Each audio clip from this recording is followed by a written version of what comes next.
तो hello friends, welcome back to my new video. तो स्वागत है हमारे इस नए होली के बाद स्टार्ट हो रहा है, क्योंकि कुछ कारण था, एग्जाम था तो नहीं आ रहा होगा। लेकिन अब आज से 20/3/2025 से प्रतिदिन मिलेगा, तो टेंशन की आवश्यकता है नहीं। तो आज हम लोग देखेंगे चैप्टर 2 मैथ का सबसे आसान भाषा में, यानी जितना हो सके बेसिक कॉन्सेप्ट पढ़ने का प्रयास करेंगे, क्योंकि कल ही एक्सरसाइज चालू कर देंगे, तो टेंशन मत लीजिए, ठीक है। और उतना हार्ड भी नहीं है इसमें। बेसिक बेसिक बहुत हल्का है, कोई भी समझ सकता है। अगर आपको थोड़ा सा भी सेंस है तो आप समझने की फुल कोशिश कीजिएगा, समझ भी सकते हैं, तो टेंशन मत लीजिए। हम वो ऐसा समझा देंगे कि दोबारा आप ना भी देखिएगा तो कोई प्रॉब्लम नहीं होने वाला है। तो एक बार देख लेते हैं आवाज जा रहा है या नहीं, उसके बाद कंटिन्यू स्टार्ट कर देंगे। तो फाइनली सारा चीज ठीक है, तो चलिए स्टार्ट किया जाए। चैप्टर 2 बहुपद का बेसिक क्लास मैथ, चैप्टर 2 बहुपद class 10th Bihar board exam 2026। जो बच्चा 2026 में एग्जाम देगा उसके लिए, और हमारा एग्जाम था इसीलिए आपका क्लास नहीं हो पाया था, ठीक है। आपको पता होना चाहिए कि हम भी नहीं बताए थे, जब से स्टार्ट किया अभी तक नहीं बताए, लेकिन आज बता देते हैं कि हम भी आपके साथ ही एग्जाम देंगे। कब? 2026 में। किस चीज का? 12th का देंगे, और आपका तैयारी कराएंगे 10th का। तो टेंशन मत लीजिए, क्योंकि हम 10th पढ़ चुके हैं, इसलिए हम आपको बता रहे हैं। ठीक, तो चलिए स्टार्ट करते हैं।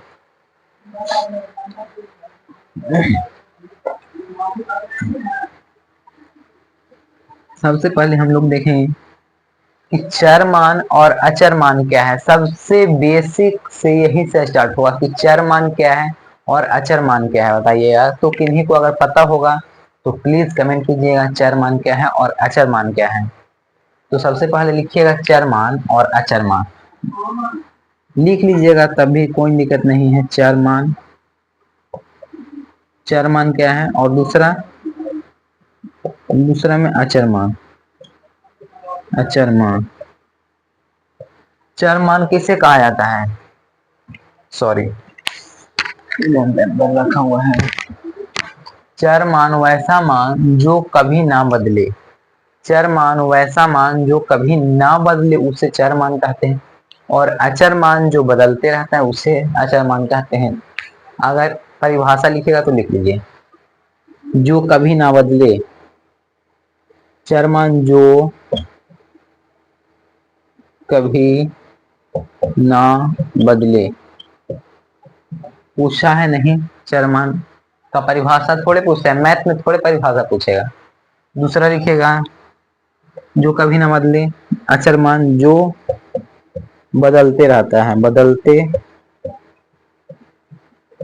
रहता है, जो बदलते रहता है उसे हम लोग अचर मान कहते हैं। तो चर मान सबसे महत्वपूर्ण है कि अगर उसका एग्जाम्पल दे दिया जाए तो आप समझ सकते हैं। सबसे महत्वपूर्ण यही है कि एग्जाम्पल सबसे ज्यादा जरूरी है। अगर किसी भी चीज पढ़ रहे हैं तो समझाने के लिए सबसे महत्वपूर्ण है कि एग्जाम्पल दीजिए, जिससे बच्चा समझ सके। ठीक, तो चर मान का एग्जाम्पल कौन सा होगा जो कभी ना बदले, बताइए। तो इसका एग्जाम्पल होगा, इसका एग्जाम्पल चर मान का एग्जाम्पल होगा ए बी सी डी, कहाँ तक जाएगा? एक्स वाई जेड लिखना है, जो लिख सकते हैं। और अचर मान का होगा, इसका एग्जाम्पल होगा कौची, 1 2 3 अनंत तक जाएगा। चर मान जो कभी ना बदले, जैसे A B C D X Y Z. और अचर मान 1 2 3 4 जो हमेशा बदलते रहता है, आपको पता होगा। जैसे चर मान कैसे बदलेगा? नहीं बदलेगा। और अचर मान है जो बदल जाएगा।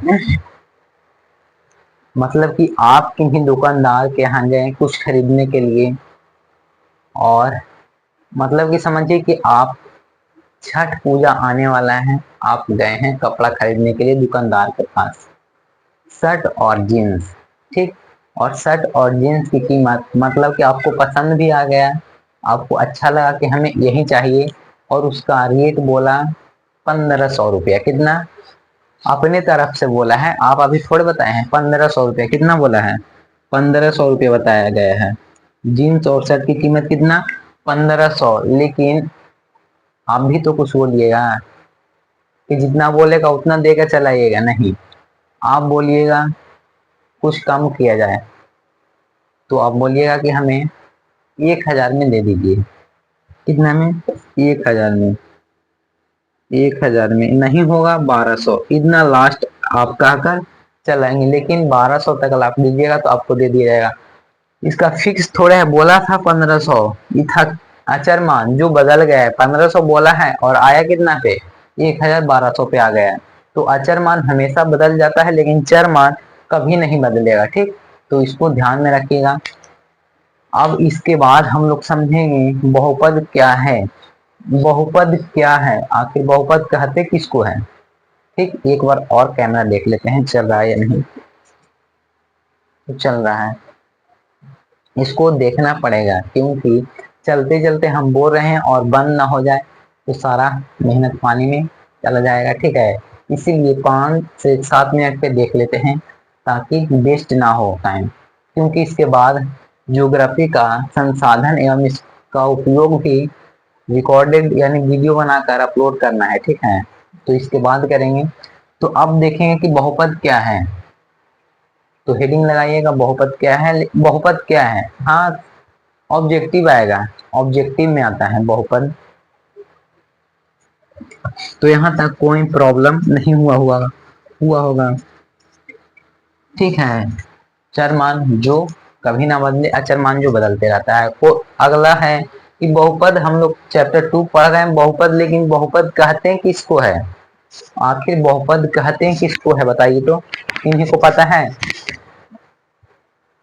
टी शर्ट ज्यादा फैलने गया था, कलर कैसा है चूज कीजिएगा, अच्छा है या नहीं, ना तो नहीं पहनेंगे इसको, ठीक है। बहुपद क्या है? बहुपद किसे कहते हैं? तो बहुपद क्या है, तो सुनिएगा कि किसी घात पे, क्या चीज, किस, जिसका घात कोई पूर्ण संख्या हो, जिसका घात कोई पूर्ण संख्या हो उसे हम लोग बहुपद कहते हैं। पूर्ण संख्या क्या है बताइएगा। तो माइक भी ऑन है, माइक को यहीं पे रहने दीजिए, ठीक है। बहुपद क्या है? तो जिसका घात कोई पूर्ण संख्या हो, जिसका घात कोई पूर्ण संख्या हो उसे हम लोग बहुपद कहते हैं, बस यही याद रखिएगा। और पूर्ण संख्या क्या है, हम पढ़ाए थे चैप्टर 1 में, सम संख्या, विषम संख्या, प्रकृत संख्या, भाज्य संख्या, परिमेय संख्या, अपरिमेय संख्या, शांत और अशांत, सभी के बारे में बताए थे। लेकिन पूर्ण संख्या फिर से बता देंगे, टेंशन मत लीजिए। तो इसको लिख लीजिएगा, जिसका घात, बहुपद क्या है, तो जिसका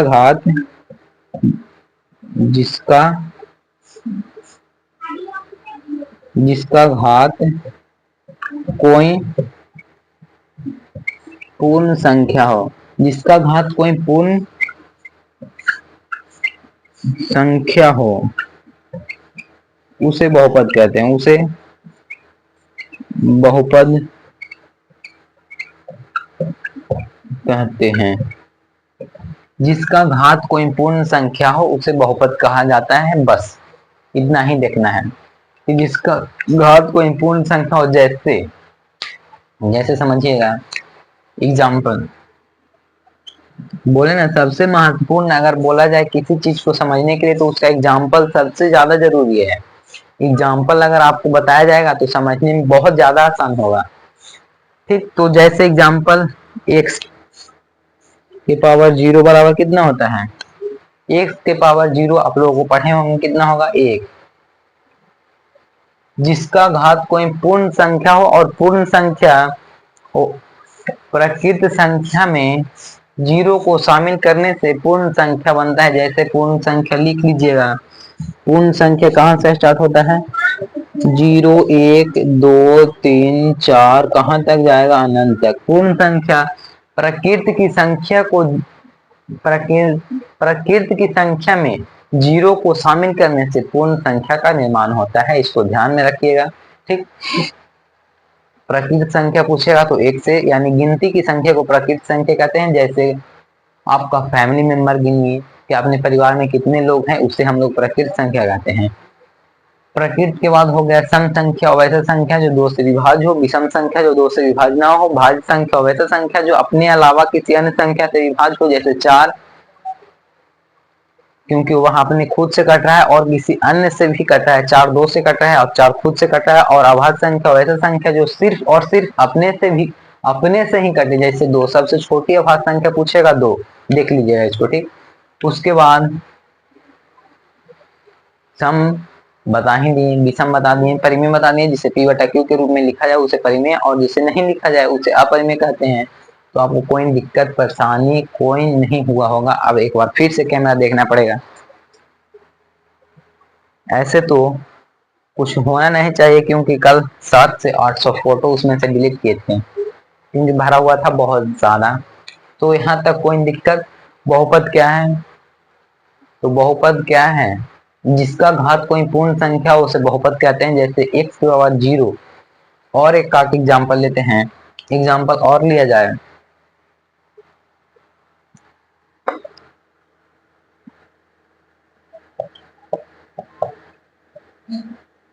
क्या यह बहुपद है? क्या यह बहुपद है? बताइए तो, बताइए, क्या यह बहुपद है? 6x² + 3x, क्या यह बहुपद है? तो कैसे गेस करना है? गेस कैसे करना है जो देखना है आपको, ठीक। तो जिसका घात कोई पूर्ण संख्या हो, पूर्ण संख्या हो, घात देखिए तो घात कितना इसका है? 2।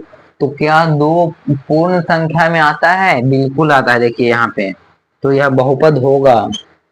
बहुपद पहचानने के लिए आता है 1 नंबर के ऑब्जेक्टिव के घातीय बहुपद है, के पद पे आधार पे है, सारा चीज अभी बताएंगे, ठीक है। तो देखिए, क्या यह बहुपद है? तो जी बिल्कुल है। कैसे है? क्योंकि इसका घात एक पूर्ण संख्या है, 2 है, ठीक। और एक बताइएगा तो, एक और बताइएगा।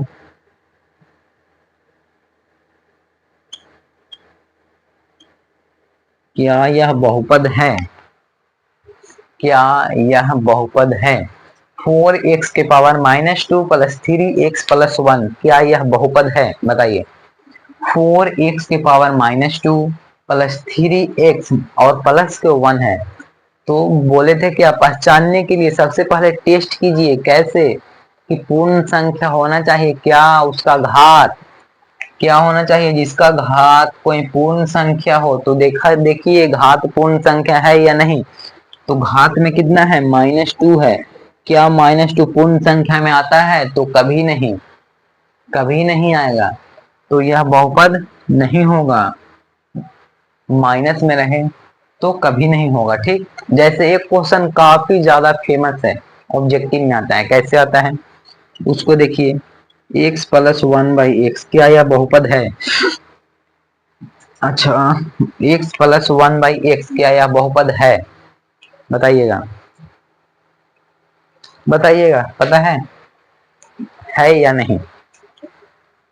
तो x + 1/x, इसको आज से ही याद कीजिएगा कि यह बहुपद नहीं है। आज से इसको रट्टा मार लीजिए, क्योंकि यह क्वेश्चन आएगा 2026 में, ठीक है। 2026 में यह क्वेश्चन आपको देखने के लिए मिलेगा। और देखिए तो बताइएगा, क्या 6 की पावर -2 बहुपद है या नहीं? क्या 6 की पावर -2 बहुपद है या नहीं? बताइए तो यहाँ क्या आ रहा है? पूर्ण संख्या नहीं है तो नहीं होगा। और एक और बच्चा कंफ्यूज में रहता है, कैसे? रूट में। तो देखिए रूट वाला एक लेते हैं। क्या √2, क्या √2 बहुपद है? क्या √2 बहुपद है या नहीं? बताइए। तो क्या √2 बहुपद है या नहीं? बताइए तो।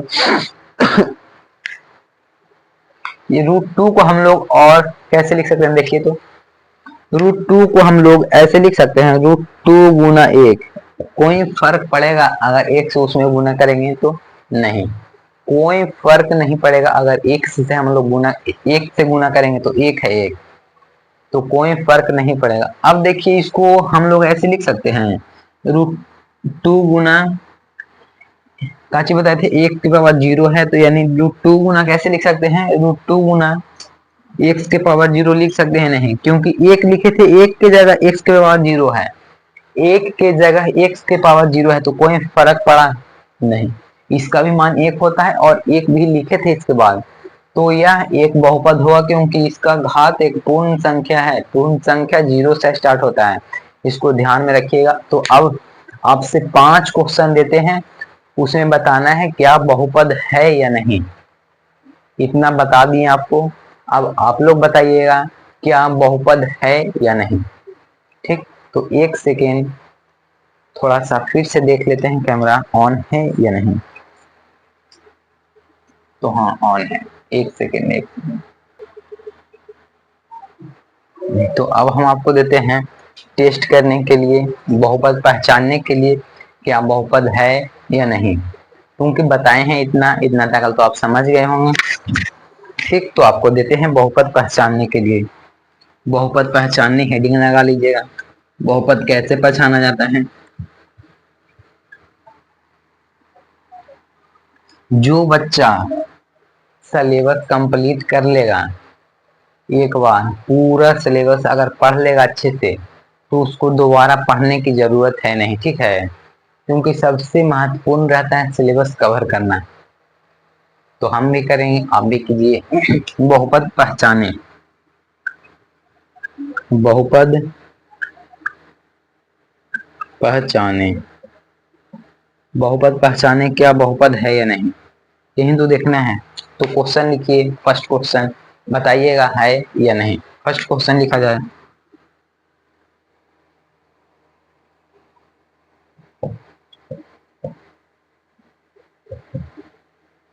पहला क्वेश्चन। दूसरा,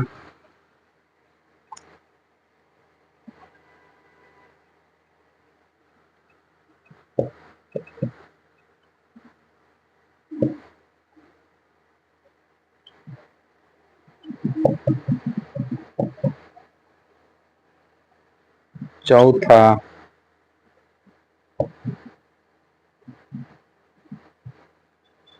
चौथा क्वेश्चन और पांचवा,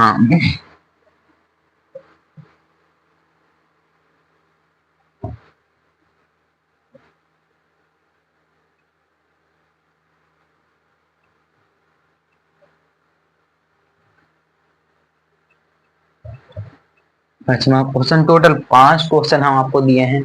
पहला क्वेश्चन 3x के पावर 6 प्लस 3x के पावर -2 प्लस 2 है, क्या यह बहुपद है। बहुपद पहचाने अभी बताए थे आपको, अब दिए हैं आपको क्वेश्चन, बताइएगा क्या यह बहुपद है। तो बहुपद पहचानने के लिए उसका घात कोई पूर्ण संख्या होना चाहिए। तो देखिए यह पूर्ण संख्या तो है, क्या है, पूर्ण संख्या है, लेकिन उसके बाद भी है -2, और -2 कौन सा संख्या बताइएगा, सम या विषम, सम है या विषम है। अच्छा, हाँ पूर्ण संख्या होना चाहिए। तो पूर्ण संख्या तो था, पूर्ण संख्या जीरो से स्टार्ट होता है, नन तक जाता है, लेकिन आगे जाकर -2 है, तो क्या यह -2 पूर्ण संख्या होगा, नहीं, क्योंकि -2 पूर्ण संख्या नहीं है। ठीक है, एक सेकेंड, इसका तो बहुपद है ही नहीं, बहुपद है नहीं, पहला क्वेश्चन तो हट गया ऐसा ही, एक सेकेंड रुकिएगा, एक सेकेंड एक सेकेंड। और चैप्टर 1 अगर नहीं देखे हैं, क्या चैप्टर 1 अगर नहीं देखे हैं आप तो उसको जरूर देखिएगा।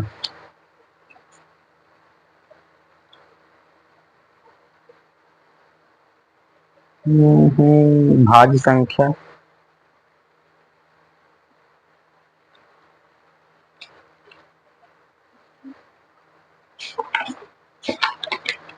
हाँ तो आपको कोई दिक्कत नहीं, चलिए, तो यहाँ तक आपको कोई दिक्कत नहीं। तो क्या यह बहुपद होगा, तो होता, परंतु अब नहीं होगा। कैसे नहीं होगा, क्योंकि -2 है, और -2 पूर्ण संख्या में कभी नहीं आएगा। पूर्ण संख्या जिसका घात जीरो से स्टार्ट होता है उसे पूर्ण संख्या कहते हैं, इस रूट में 5 क्या बहुपद है? तो हाँ, कैसे है अभी तुरंत बताए थे। रूट 5 को लिख सकते हैं 5 गुना 1, और इसको लिख सकते हैं 5 गुना x की पावर 0। तो क्या यह बहुपद है? जी बिल्कुल है जी, क्योंकि x की पावर 0 आ गया तो 0 यानी पूर्ण संख्या होगा तो 100% होगा।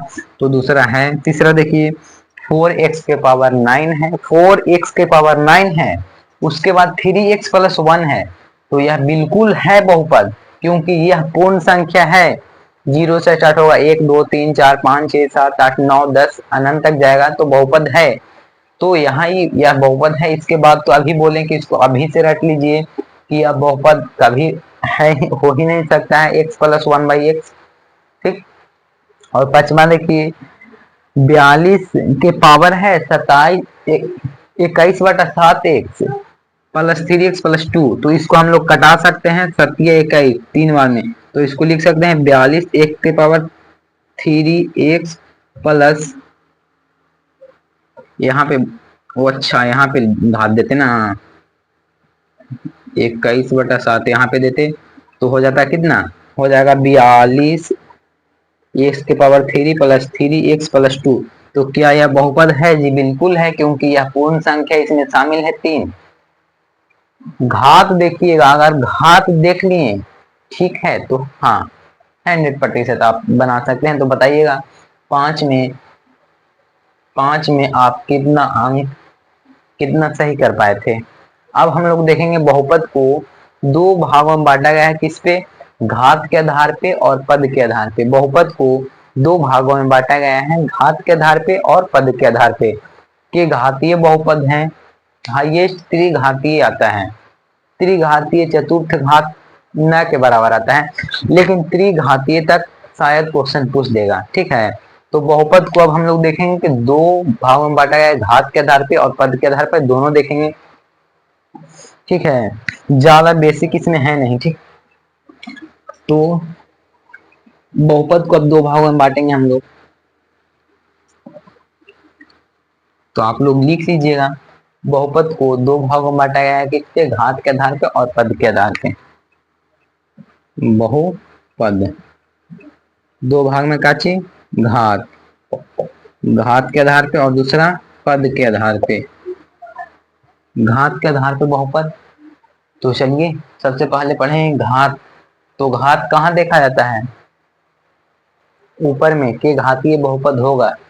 जैसे जैसे बोले ना कि सबसे महत्वपूर्ण अगर है किसी चीज को समझने के लिए, अगर एग्जाम्पल उसका देते हैं तो हर एक बच्चा समझ जाएगा। ठीक। तो एग्जाम्पल हमेशा दिया कीजिए जो बच्चा को समझ में आ जाता है तुरंत। जैसे देखिए घात के आधार पे, जैसे क्वेश्चन ये 4x² प्लस 3x प्लस 2, तो के घातीय है, के घातीय बहुपद है। घात के आधार पे क्योंकि बता रहे हैं तो के घातीय बहुपद है, बताइए। तो घात देखना है तो बहुपद क्या है? तो जिसका घात कोई पूर्ण संख्या हो। तो देखिए यहाँ पूर्ण संख्या में कौन सा घात है? तो 2 है। क्या है? 2 है। तो यह के घातीय बहुपद होगा, द्विघातीय बहुपद होगा। आता है ऑब्जेक्टिव, तो इसको लिखिएगा कौन सा बहुपद होगा? द्विघातीय, द्विघातीय बहुपद, बहुपद द्विघातीय बहुपद होगा। तो समझ गए। और लेते हैं क्वेश्चन, जैसे 9x³ plus 2x² plus 3x plus 1। अब बताइएगा यह के घातीय है, बताइए के घातीय है। तो देखिएंगे घात हम लोग देखना है, मेन क्या है कि उसका घात देखिए और बता दीजिए। तो के घातीय है बताइए। तो यहाँ देखिए 3 है, उसके बाद 2 है, लेकिन सबसे ज्यादा रहेगा उसी को लिखना है, त्रिघातीय बहुपद होगा। क्या चीज? त्रिघातीय, त्रिघातीय बहुपद, त्रिघातीय बहुपद। और यही तक लास्ट पूछता है, और एक क्वेश्चन और देते हैं आपको जो बताना है आपको।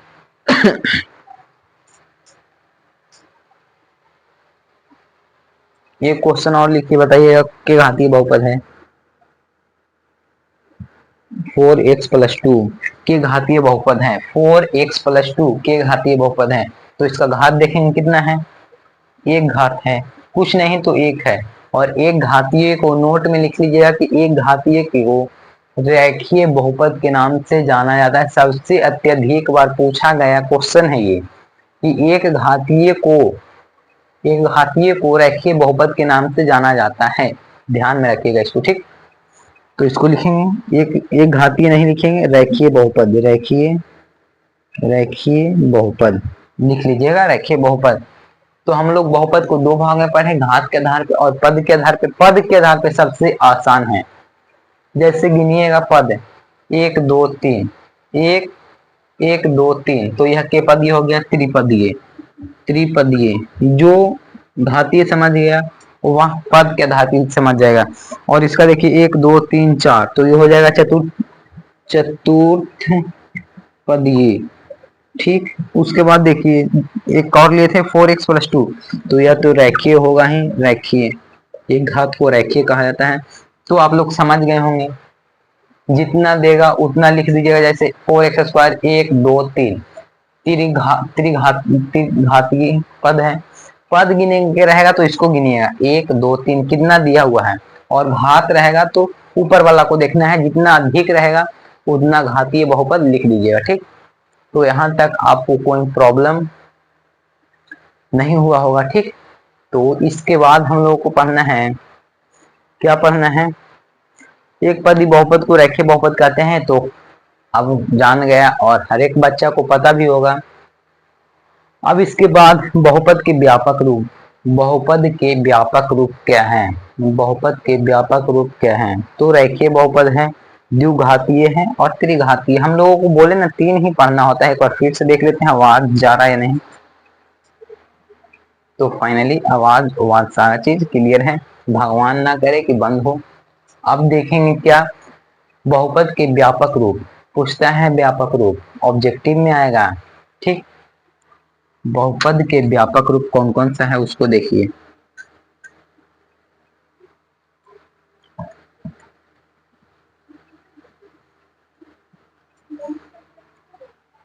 बहुपद के व्यापक रूप, बहुपद है लिखा हुआ,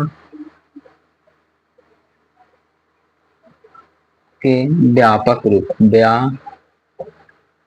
रूप, बहुपद के व्यापक रूप सबसे पहला लिखिएगा रेखीय बहुपद, एक में लिखिएगा रेखीय बहुपद, और रेखीय बहुपद जिसे एक घातीय बहुपद के नाम से जाना जाता है, तो एक में लिखिएगा रेखीय बहुपद, लिख लीजिएगा, ठीक है। रेखीय बहुपद, रेखीय बहुपद का जैसे बोले ना कि सभी का एग्जाम्पल लगभग 5 से 6 बार बोल दिए कि एग्जाम्पल जो भी दीजिएगा समझाने के लिए, तो एग्जाम्पल सबसे ज्यादा जरूरी मायने रखता है, एग्जाम्पल समझना, ठीक।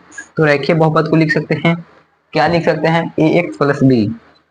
ax+b, देखिए इसका घात है कुछ नहीं है तो एक है, और एक घात वाले को रेखीय बहुपद कहा जाता है, बताए हैं। दूसरा में लिखिएगा द्विघातीय बहुपद, द्विघातीय, द्विघातीय बहुपद, द्विघातीय बहुपद क्या है, द्विघातीय बहुपद का व्यापक रूप क्या होता है, तो ax² + bx + c होता है, क्या होता है, ax² + bx + c होता है, आपको पता होना चाहिए। द्विघातीय बहुपद का व्यापक रूप ax² + bx + c होता है, ध्यान में रखिएगा इसको, ठीक। और तीसरा है त्रिघातीय, तीसरा में त्रिघातीय, घातीय बहुपद, बहुपद, त्रिघातीय बहुपद क्या है, का व्यापक रूप क्या है, तो ax³ बोले ना उसका घात 3 होना चाहिए, तो ax³ + bx² + cx + d, देखिए घात उसका कितना है, 3 है, इसका 2 है, इसका 1 है, बस यही देखना था। अब इसके बाद यहाँ तक तो कोई दिक्कत परेशानी, और उतना भी ज्यादा बेसिक बताए नहीं है, और बताए हैं जो सबसे अच्छा और आसान भाषा में बताए हैं, ताकि आप समझ भी गए होंगे, अगर आप सुन रहे होंगे तब समझ गए होंगे, ठीक। सिर्फ आपको सुनना है और जो बोले वह लिख लेना है, तो कोई दिक्कत परेशानी नहीं हुआ होगा। रेखीय बहुपद जिसका घात 1 हो, द्विघात बहुपद जिसका घात 2 हो, त्रिघात जिसका घात 3 हो, और पद के आधार पर पूछेगा तो कितना पद है, 1 2, 1 2 2 पदीय, 1 2 3 त्रिपदीय, ये हो गया चतुर्थ पदीय, 1 2 3 4, बस यहाँ तक कोई दिक्कत परेशानी है नहीं। अब आज का लास्ट टॉपिक बचा है शून्यक ज्ञात अति। शून्यक ज्ञात करने के लिए थोड़ा सा बता देते हैं, ठीक। तो शून्यक कैसे ज्ञात किया जाता है उस पे देखते हैं। तो यहाँ तक उतार लिए होंगे, देख लीजिए एक बार। अब फोटो खींच लीजिए अगर कापी कलम अभी नहीं लें तो, ठीक। तो यहाँ तक मिटा देते हैं, मिटाएं। क्या आप लोगों की आज्ञा है? तो हाँ, चलिए।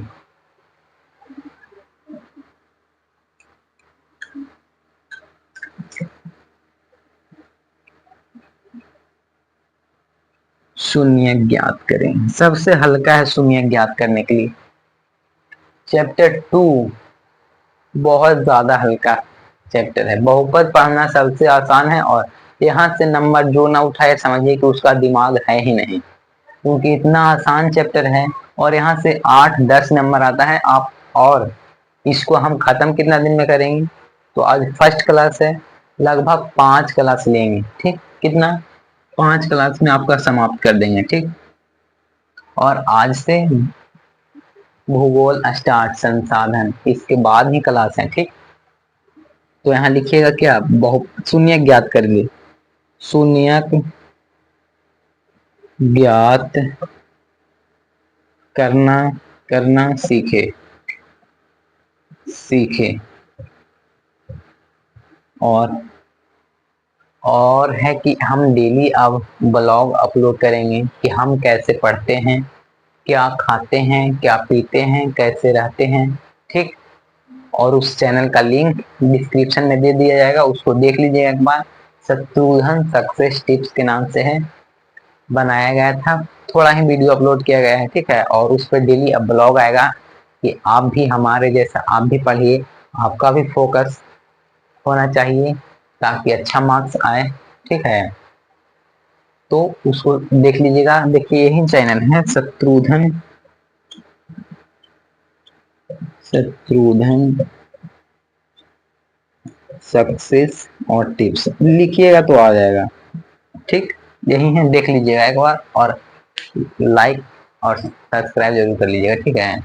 तो शून्य ज्ञात करना सीखें। चलिए ज्ञात करने के लिए सीखते हैं। जैसे सबसे फर्स्ट क्वेश्चन x-2, तो इसको शून्य ज्ञात करने के लिए, शून्य ज्ञात करने के लिए जीरो होना चाहिए, शून्य के लिए शून्य होना चाहिए, समझिए। शून्य के लिए बराबर में शून्य होना चाहिए। तो इसको शून्य ज्ञात करेंगे तो बराबर में जीरो शामिल करेंगे, तो इसको उस साइड भेजेंगे। कहाँ भेजेंगे? x-2 है और इधर भेजेंगे तो माइनस है जो प्लस, और प्लस होगा जो माइनस, तो इसको इधर भेजिए। तो x बराबर हो जाएगा सिर्फ 2। हो गया है? नहीं, बस यही ज्ञात करना है। शून्य ज्ञात कीजिए, बराबर में जीरो, जो डिजिट में प्लस है उसको माइनस, और माइनस है जिसको प्लस। जैसे एक और क्वेश्चन लीजिए, 3x-3, ये क्वेश्चन है, बताइए इसका शून्य ज्ञात कीजिए। 3x-3, तो शून्य ज्ञात करने के लिए बराबर में जीरो, बराबर में जीरो, तो हो जाएगा 3x, माइनस है तो उधर जाकर प्लस होगा, 3x कटेगा, x बराबर 1 होगा। क्वेश्चन अगला, 9x+2 का शून्य ज्ञात कीजिए, बराबर में जीरो कीजिए, तो हो जाएगा 9x बराबर -2, तो x बराबर हो जाएगा -2/9। बस यही तो है, शून्य ज्ञात करने के लिए बराबर में जीरो को शामिल कीजिए, हो जाएगा। जैसे और एक क्वेश्चन लेते हैं। क्वेश्चन है x के, क्वेश्चन है, सच है x, हाँ हाँ हाँ हाँ, ठीक है ठीक है ठीक है, x-81, x-81 है। अच्छा, स्क्वायर है, x² - 81 है, तो इसका शून्य ज्ञात करने के लिए बराबर में जीरो कीजिएगा, तो x² बराबर हो जाएगा 81, और x बराबर दिखेगा तो अंडर रूट में 81 चल जाएगा, तो x बराबर हो जाएगा 9। जैसे एक क्वेश्चन और लेते हैं। क्वेश्चन है x² - 25 है, बराबर जीरो कीजिएगा, तो x² बराबर प्लस का 25 हो जाएगा, x बराबर अंडर रूट में 25, तो x बराबर 5। बस शून्य ज्ञात करने के लिए बराबर में जीरो को शामिल कीजिए, शून्य ज्ञात हो जाएगा, ठीक है। दो शून्य से एक दो ऑब्जेक्टिव आएगा। तो यहाँ तक आपको कोई दिक्कत नहीं हुआ होगा, ठीक है। तो आज तक के लिए इतना ही। बताइएगा क्लास कैसा लगा, पसंद आए तो लाइक कीजिएगा, और चैनल पे नए तो सब्सक्राइब कीजिएगा। मिलते हैं बहुत जल्द नेक्स्ट वीडियो में, तब तक के लिए बाय।